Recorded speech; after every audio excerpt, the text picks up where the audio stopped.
Hey, what's up? It's your girl, Madam President. I'm currently watching the Malcolm X movie directed by Spike Lee.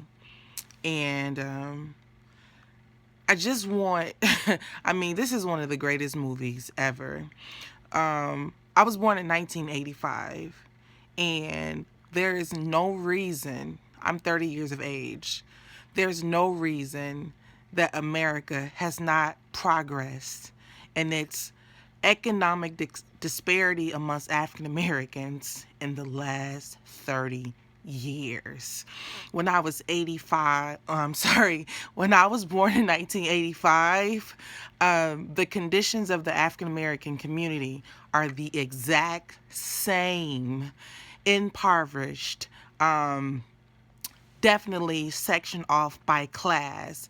That is a absolute disgrace, and God has to be very, very, very, very displeased with the American people, with the American judicial system.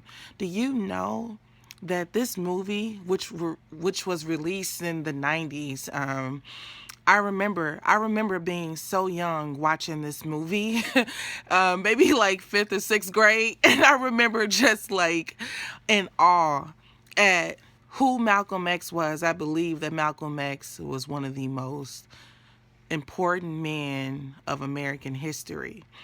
And of course, because of his stance toward white men, they won't give him a Malcolm X Day. But there's something that I just wanted to discuss and really fast because, of course, I want to continue to watch this good movie. But he was talking about, in the movie, he was literally discussing the slave, the house Negro, and the field Negro. How is it in 2015 we are still operating from the mental aspect of the house Negro and the field Negro? This stuff, the psychological warfare that racism has placed on African American people and white people as well is absolutely unbelievable. He discussed the house slave being in a condition of being treated so very well that he did not want to leave the plantation. He said that when the house slave took on the same role as the slave master, whatever the slave master felt, the house slave felt. If the master say, this here is a nice house we got here, he said that the house slave would say, yes, sir, boss, this here is a nice house that we got here.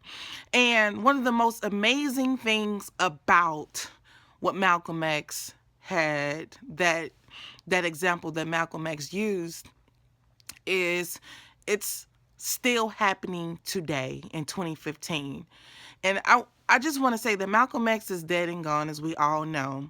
But I watched a story on PBS with the Our Heritage or something with Henry Louis Gates, and he was talking about Keenan Ivory Wayans, how his great great grandfather was a slave, and his great great grandfather was a house slave, and he was like he was the assistant to the slave master, and he got separated from his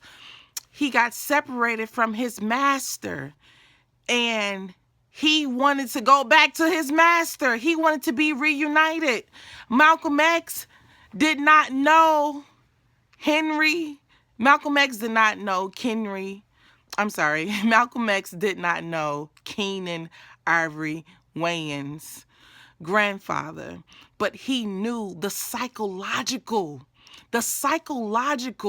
aspect of slavery. He was so accurate about it that he basically, this a TV show that I saw in 2015 said that Keenan Ivory Wayne's great great grandfather had got separated from his slave master, and he wanted to go back to him desperately. And when he got reunited with his slave master, it was a happy day. You can go and find that episode on YouTube, on PBS.com. But one of the most amazing things about that episode is the fact that Malcolm X was accurate about the mentality of the slave. Malcolm X was a god. And I don't mean that with a big G.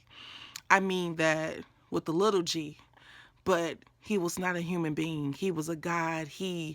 Was he was amazing. He knew exactly what America was doing to African Americans, and he knew what was necessary. He had solutions in mind and in place that would probably have my generation a lot farther by now. There is no reason that I was born in 85 and America has not progressed in its level of race, of economical equality amongst blacks and whites, financial. I mean, the disparity is still there, and it is so great that it's sad. It's very sad. And for us educated folks, we believe that we were doing everything right, but we fell into the prey of America's system, high education debt, and of course, still having to go to your master and ask for employment. I just was thinking, and I just wanted to share that with my people. I love y'all.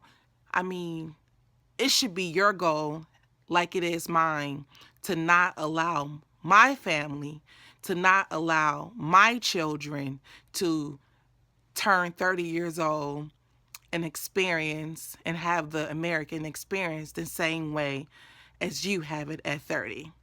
I'm Madam President with a Z, and I'll get back to the story of Malcolm X. Peace.